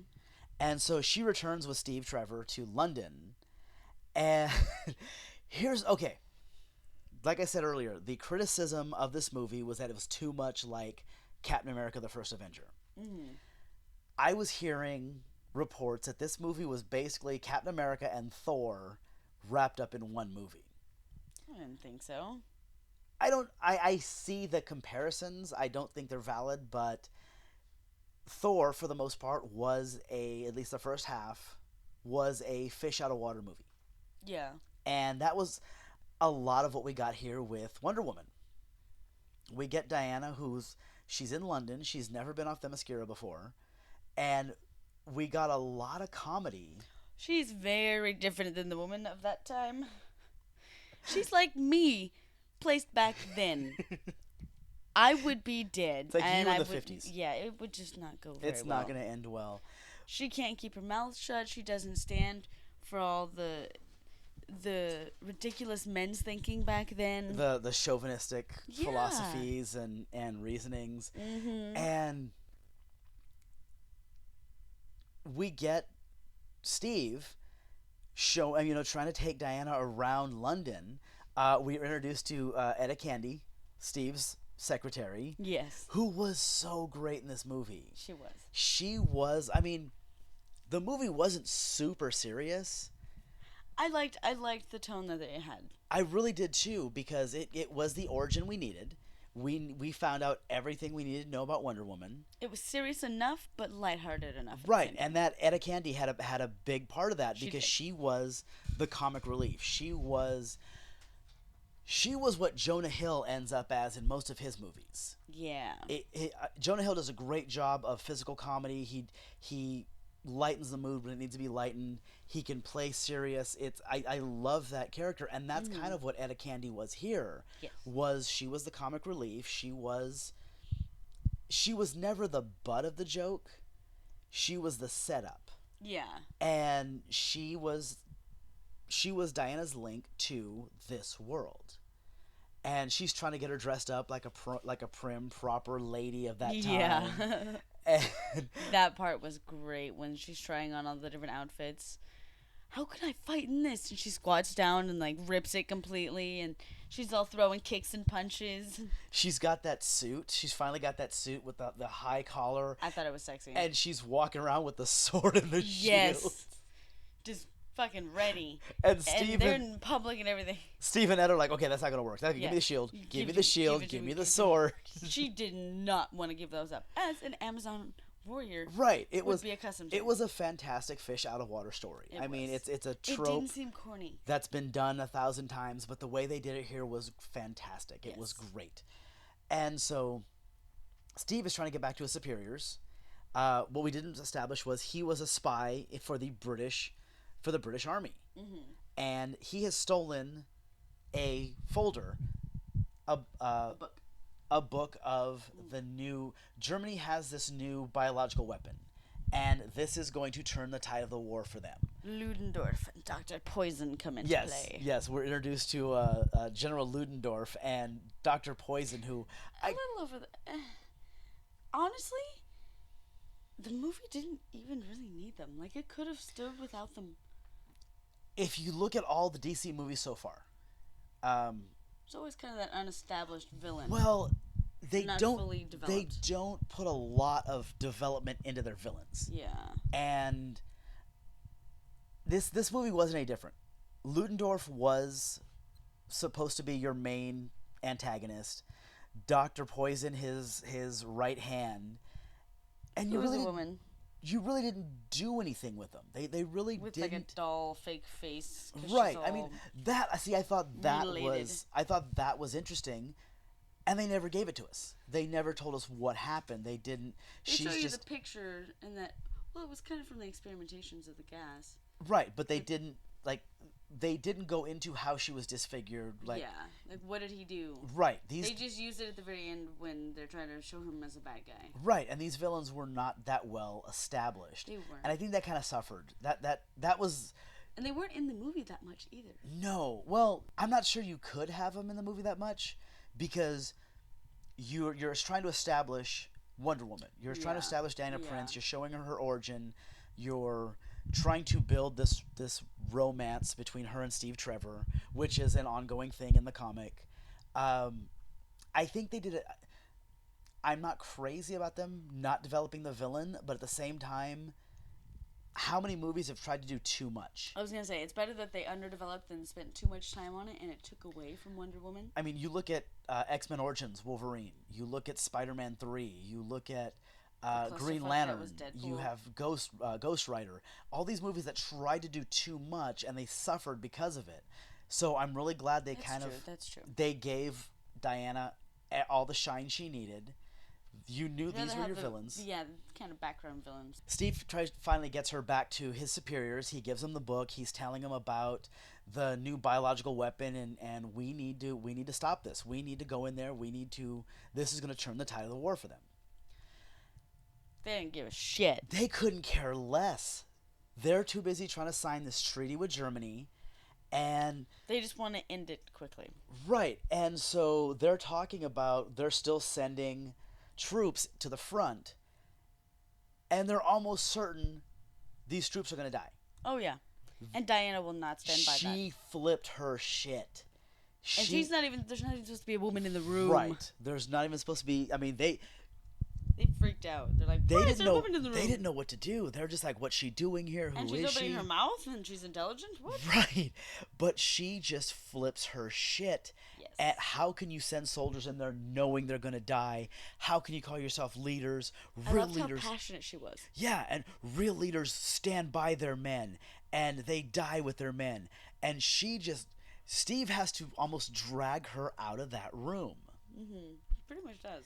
And so, I mean, she was just so passionate and had so much conviction that how could you do? And Steve drags her out and he finally says, listen, I'll take you to the front.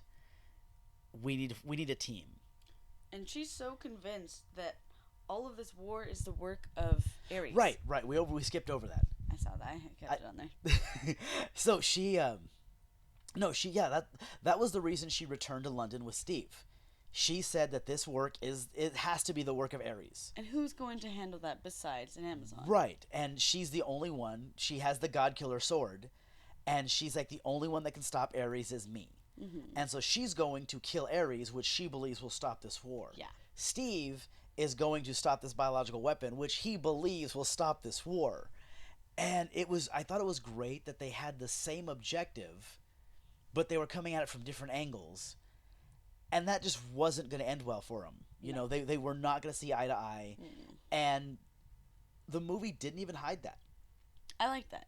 Right. I thought it was great. There was obviously the love story the fledgling love story between Diana and Steve, but it wasn't like your typical love story. These two did not agree on much. Yeah. They were fighting on the same side. They respected each other as warriors, but they were going to end this war on their terms. And I thought that was fantastic. And so Steve takes her to the bar where they put together the most ragtag. Seriously.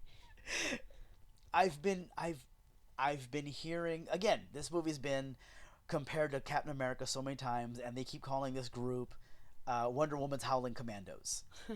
No, the Howling Commandos were actually soldiers. This was just this group of misfits that they were mercenaries. They went to the highest bidder. Steve promised them money. They said, okay, let's go. And so I don't see the Howling Commando storyline at all. But, I mean, I guess I can understand the comparison. Yeah, as close as they can compare to. Right. They get her to the front, and that's when this movie it went through the roof. Yeah, it stepped up. It was fucking awesome. We didn't get, except for that fight on the beach, we didn't get a whole lot of action for the first 2/3 of the movie. No. There's a lot of slow motion in this movie, but I didn't think it was terrible. No, it was done really well. And once Wonder Woman, once Steve Trevor, and once the group gets to the front lines, that's when it hits the fan. Yes. I mean, you have German soldiers this is trench warfare, and they're just firing. Bullets are flying. Wonder Woman jumps out of the trench, and she's blocking all the gunfire. Yeah, because the soldiers in the trench had told her how long they'd been there and how long it would take them to get close to the actual front, and it would take like a year. And she's like, fuck that, it cannot take that long. So she's like, I'm gonna take the blunt of this attack, and she fucking goes out like a badass with her shield. She jumps out of that trench, and she's blocking gunfire with her bracelets, with her shield. There's that scene where she's holding that shield, and she's just absorbing all this gunfire, and Steve's looking around, and he's going, she's drawing their fire. Go. Yeah, she's taking it all. Let's go. And This is the only time we're gonna have to move. this was so fantastically done because I have never seen, I'm a huge comic book fan. I've seen these movies. I've read a lot of these comics.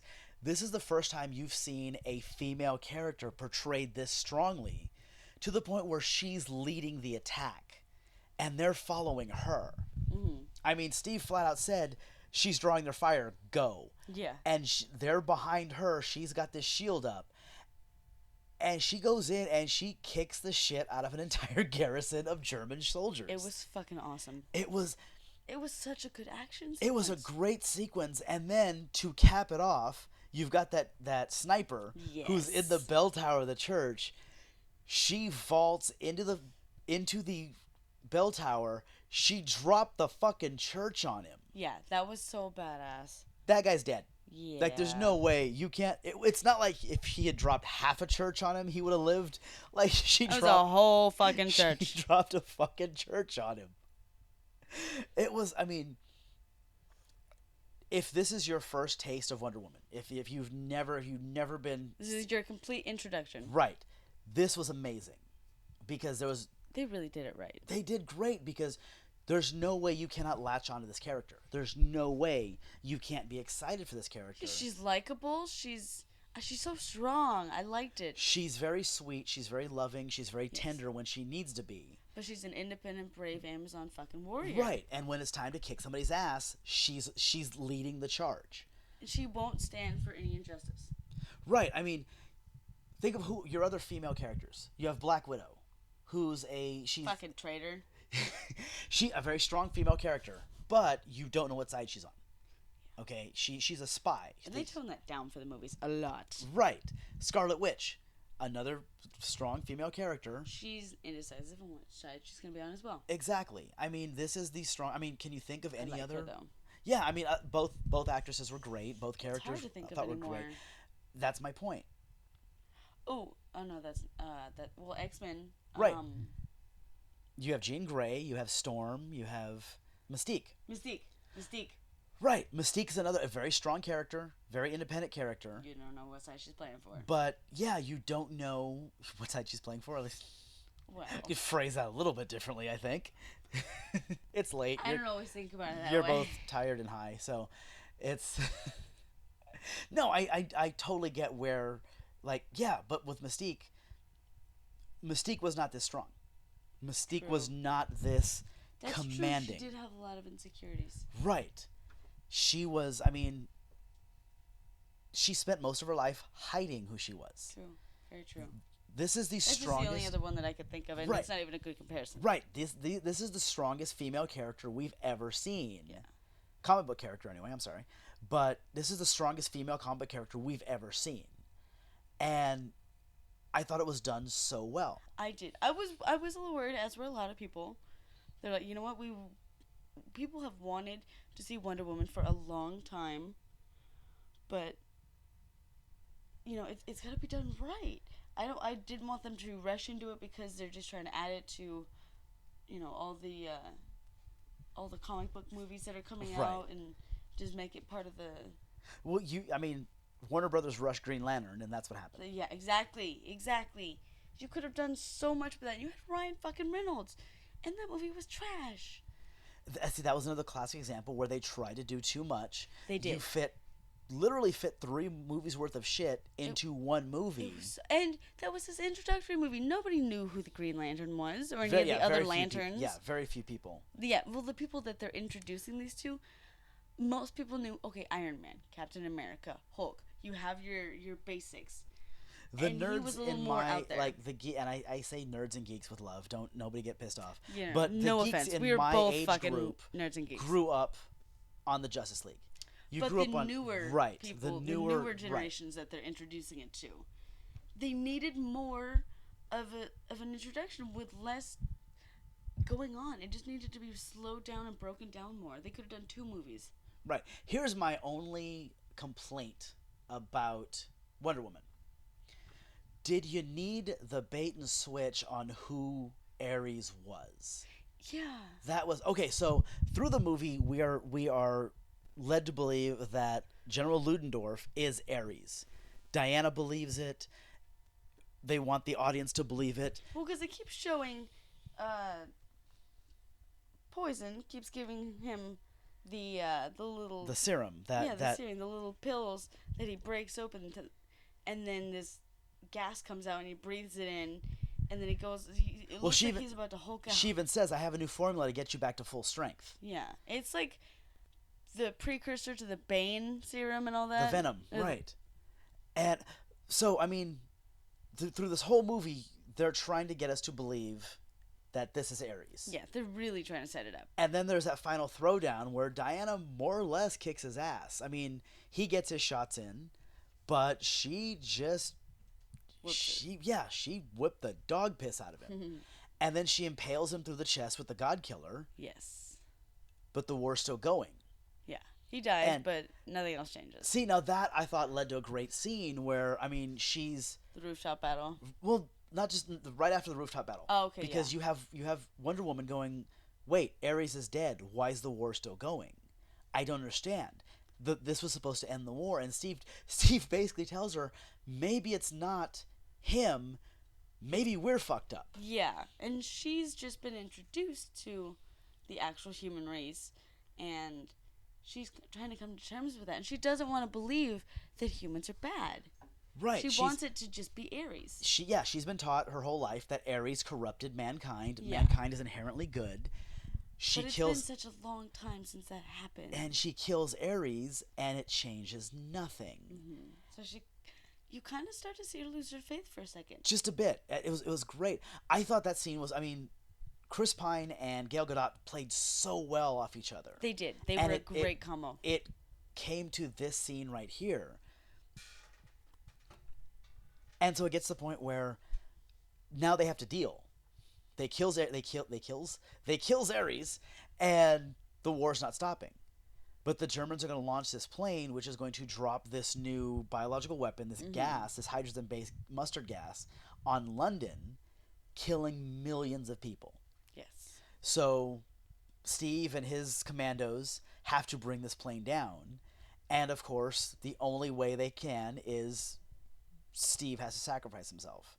Which I It was thought... sad. It was very sad. I didn't see it coming either. It really... In any other movie like this, one of the commandos sacrifice themselves. They kill off one of those characters. Steve lives. Him and Diana live happily ever after. Yeah, that's what you would expect. And this took a fucking left turn. Right. This was a really punch in the soul because Steve said, I think that's what made it a better movie, though. I think so. It went more realistic. Because Steve's telling her, I have to do this. I have to be the one. Not everybody wins in the end. And he takes the plane up and he blows it up in midair. Yeah. Okay, and the scream that she lets out is just soul crushing. Yeah, when she realizes what he did, oh my god. But right before this is when they pulled the bait and switch on us. Yes. We find out that Ludendorff was not Ares. Ares was actually Sir Patrick Martin, Something like that. one of Steve's allies. He was actually organizing the meeting where they were talking about signing the treaty, and he's been helping him out the whole way, which that part kind of messes with me a little bit. Mm-hmm. If this is Ares, the god of war, why is he helping Steve do something that's going to end this war? Yeah. Like that to me, that part was kind of muddy. Yeah, they didn't think that part through so much. But it was just, they wanted to lead up to the reveal where Martin is Ares. Yeah. And then you have what I kind of felt was a very unnecessary final battle. Yeah. I thought it was one too many twists. When you find out Ludendorff's not Ares, Patrick Martin is. Mm-hmm. You could have easily knocked out the Patrick Martin thing. You could have done this battle. You could have made Ludendorff Ares. You could have done the same battle. Nothing changes. Yeah. Okay, but she's got the God Killer. She tries to stab him with a sword. He just holds out his hand and the sword crumbles. Mm-hmm.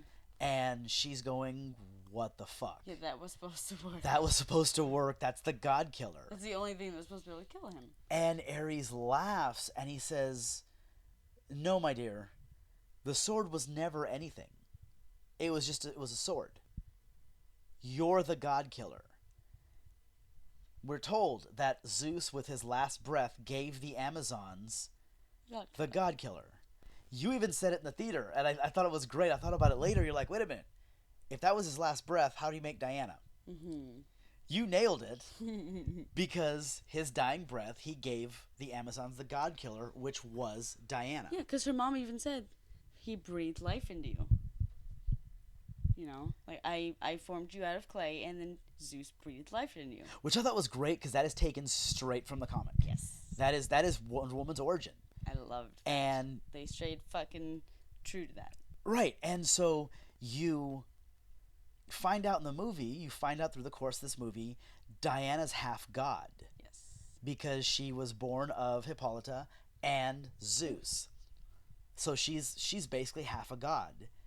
And looking back to Batman vs Superman, Yeah. it's why she was able to stand toe to toe with Superman. She was able to stand by his side. And I loved that scene. I've said it before. I love that scene in Batman vs Superman where she just gets knocked on her ass.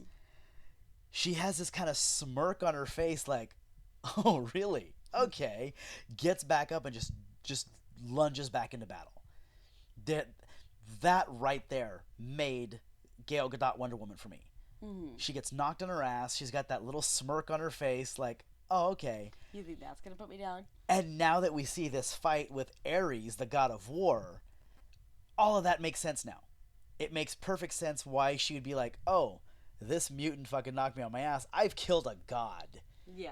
And it makes her such a better character, such a more developed character, that I want to go back and watch Batman vs Superman. We'll do it. That's going to be rough. Because that movie was not great. Yeah. But it's going to be worth it just to watch more Gal Gadot as Wonder Woman. So that was Wonder Woman. That was the fantastic. That was the kickoff to the Marvel Cinematic Universe that we needed. Yes. It was what Batman vs Superman should have been. DC Universe. Ha Ha ha ha. You thought you were tired.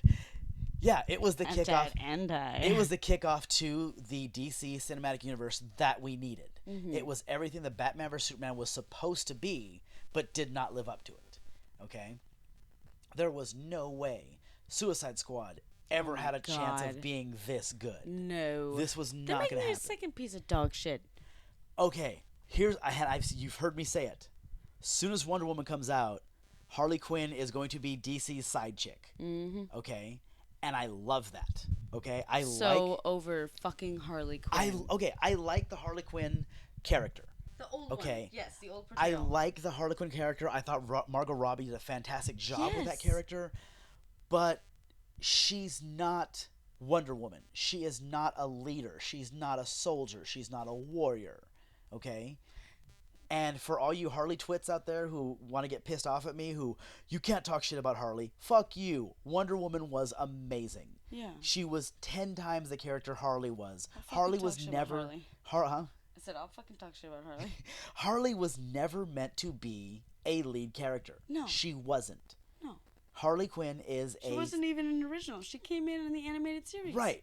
And I don't mind that so much that she got so popular from the animated Yeah, that's series fine. that she they made her spawned into it. into the comics. I'm fine with that. She's not meant to be a main character. She's Yeah, a set piece at best. She But is so many people have moved her to the forefront. right. And there's nothing about her that says leader. There's nothing that says So all main these event girls player. just want to be sluts and dress like her. And I love the Wonder Woman came in and finally took that role. She's a fucking leader. She's somebody that you could look up to. Right, and I don't mind all of the I'm not going to mind all the Wonder Woman cosplays. I'm not going to mind the Halloween costumes. I'm not going to mind all the t-shirts, the Any merch. woman can dress up, little girl to full grown, can dress up as Wonder Woman, and it's totally fine. Right. You're not going to have all these women and teenagers dressing up as Harley Quinn, and then you have the little girls that want to do it, but it's all slutty, and it's not right. Right. It's not appropriate for a little kid to be dressing up like that, or to be looking up to that character. And so going back to our numbers cuz you know we love our stats here. Yes, we do. Rotten Tomatoes has a 94% rating with the Fuck critics. yeah. 93%. With the critics. Yes, the critics. 93% from the fans. Fuck Which yeah. means this is one of those rare movies where the critics and the fans are dead on. They're on They the see same this fucking page. exactly the same. That's Opening how good weekend. this movie this was. Yes, this was an awesome movie, and this made me look forward to Justice League. Yeah. This is, I'm very mean, looking forward to it. I'm not gonna lie. After Batman vs Superman, I'm really nervous about Justice League. The trailers look great. I hope they go more in the Wonder Woman direction than the Batman versus Superman. I do too. Well, it's going to be here. Okay, here's my theory. I haven't read anything on Justice League. I've done my own media blackout, but based on the trailers, it looks like Batman and Wonder Woman putting together a team. A threat is coming, and they can't handle it on their own. And somewhere along the line, Superman rejoins the fold. And so by the end of the movie, you're going to have a full Justice League, which I'm not crazy about because Cyborg was I don't remember Cyborg being No, he an came in original Teen member. Titans. Yeah, I don't remember him being an original member of the Justice he got League. so popular. I think they should bring back Martian fucking Manhunter. I see, and He's a badass. He's and I like Cyborg too, but come on, he's a an fantastic original. character, and I like what I'm not sure they can. He got completely written out. But the thing is, though, I'm not sure they can why? because if you, I don't know, Do you're they not have watching. the rights to him? Well, they have the rights. Well, okay. To my understanding, Warner Brothers has the rights to the movie universe. CW has the rights. DC has the rights to the TV properties. Martian Manhunter is a character on Supergirl right now. They have John Jones on, and if you need to watch that show. Like I don't know how much Supergirl you've watched. I couldn't really get into it. The I'm way not a big Superman universe fan. right, but the way they've done Martian Manhunter is they've done a great job. I might watch it for Martian Man. Yeah, I mean John I Jones love is that done character. really well.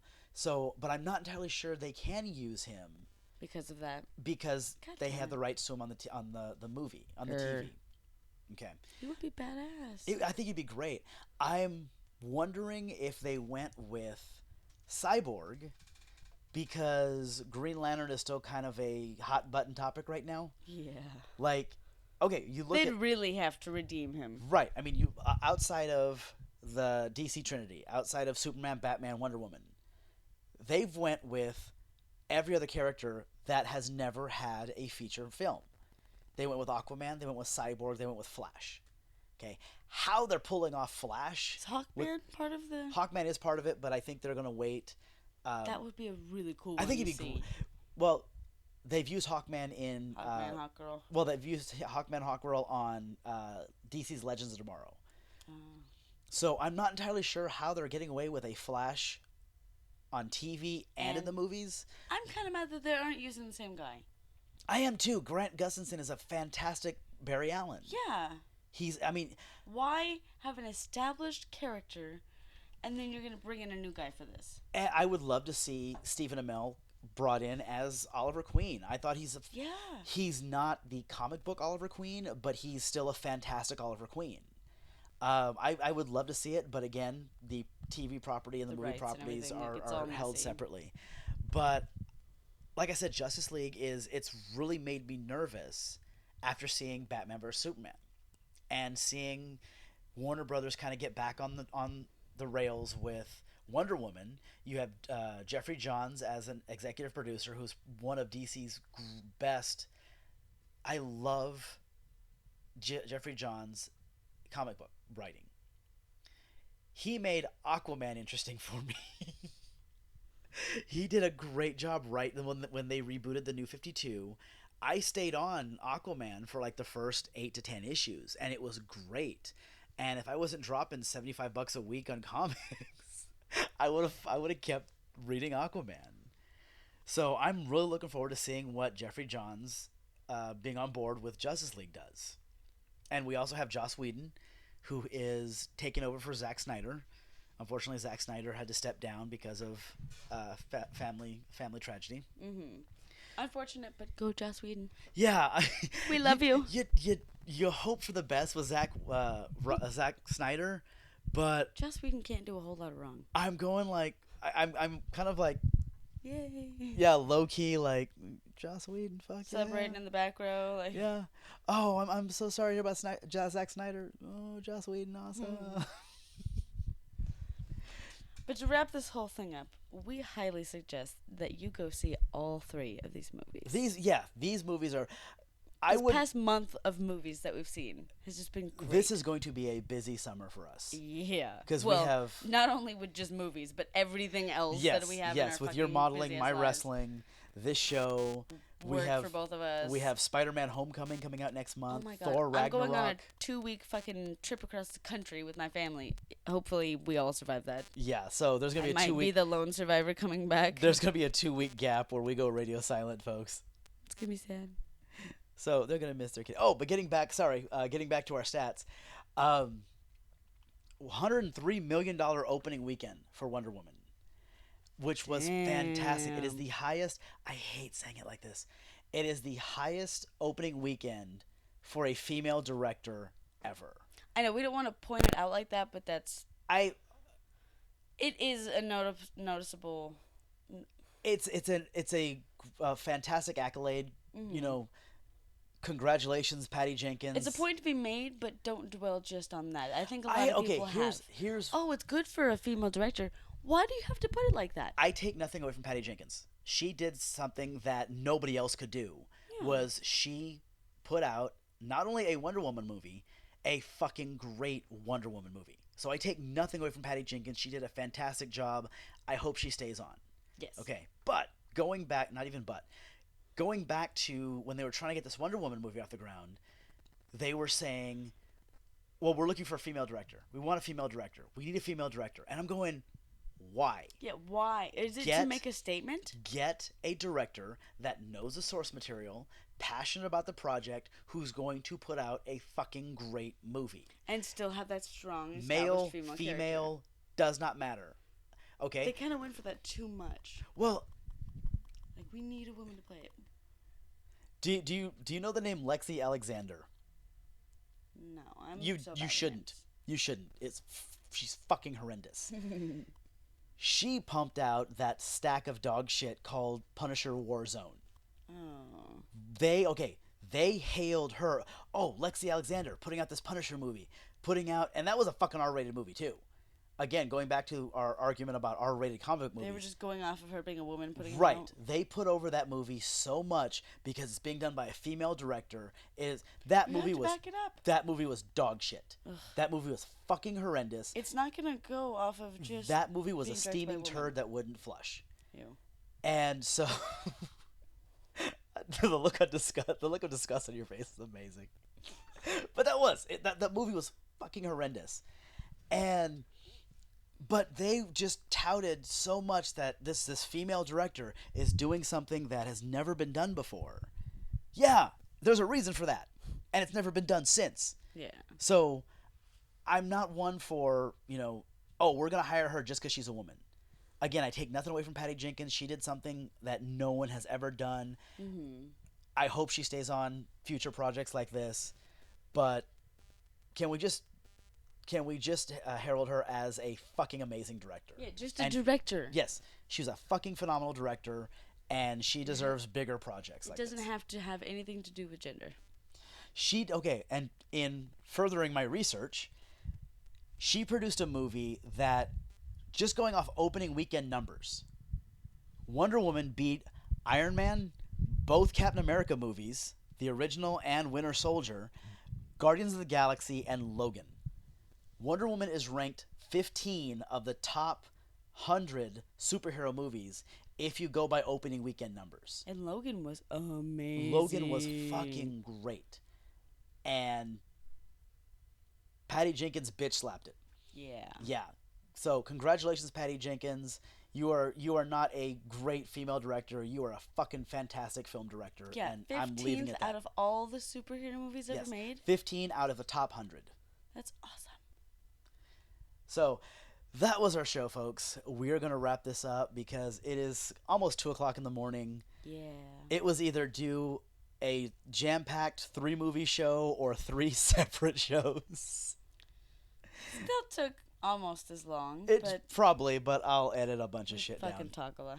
So, anyway, folks, if you'd like to get a hold of us, you can get a hold of my lovely co-star, my lovely co-host, at Say co-star. yes, at Hellcat_model on Instagram, at Hellcat Model on Twitter.